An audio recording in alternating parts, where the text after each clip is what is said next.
build a different kind of army. Moloch sighed. There's no point in wasting good demons.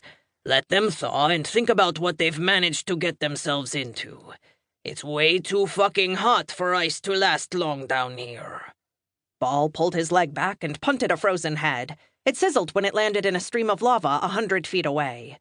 The rest of this shit needs to be moved to the lava pits. I don't want to step in a pile of demon dust in the middle of the night when I look for a snack. Moloch swatted Baal hard on the shoulder. Next time I talk shit about Lilith, make sure she's still in her meat sack's body. I don't want to talk to her personally.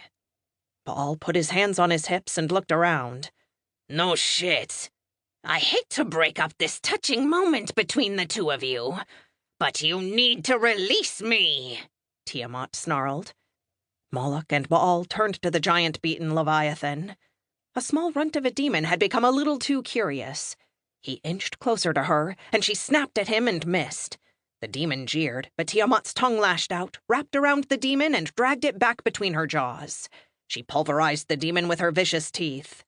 Baal and Moloch glanced at each other, and both took a big step backward, out of Tiamat's range. Baal mused, She did her goddamned job. You know I'm not one who keeps my word. Kind of messes with my reputation. But I don't want her getting better down here. You know there's only one of us who can control a Leviathan in hell. Moloch scoffed.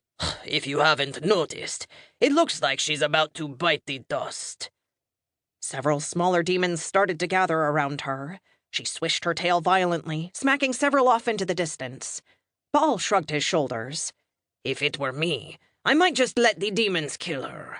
Then you'd have a huge Leviathan soul trained in hell. That could come in really useful for the future.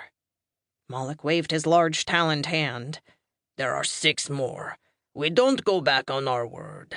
I know most demons do, but remember that we hold ourselves to a higher standard. We were looked upon by Lucifer himself.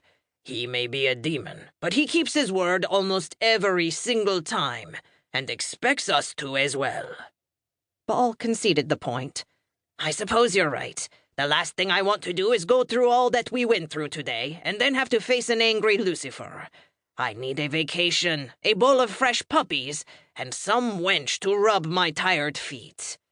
Moloch chuckled. I feel sorry for whatever soul you have rub your feet. I don't care what crimes they committed during life. Baal raised a gnarled and knobby foot. Hey, I take care of these beauties. All the lava and hot rocks really take a toll. Moloch shook his head.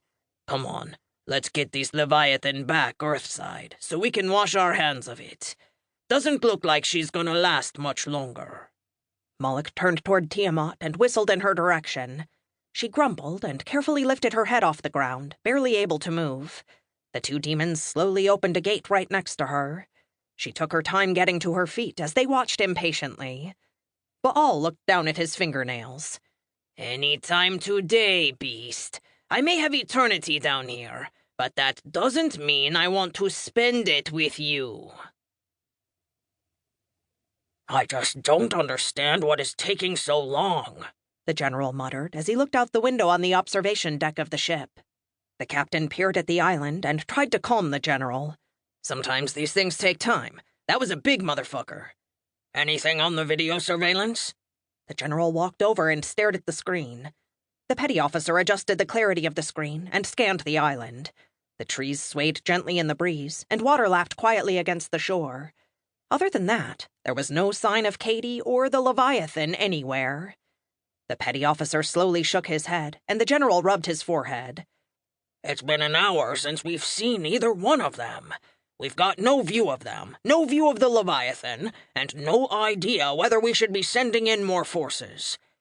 Captain, what do you think we should do next? The captain took off his hat and wiped the sweat from his neck. At this point, we have to assume someone is still left over there, whether it's the Leviathan or Katie. We can't sit by and do nothing. Our pants are down here.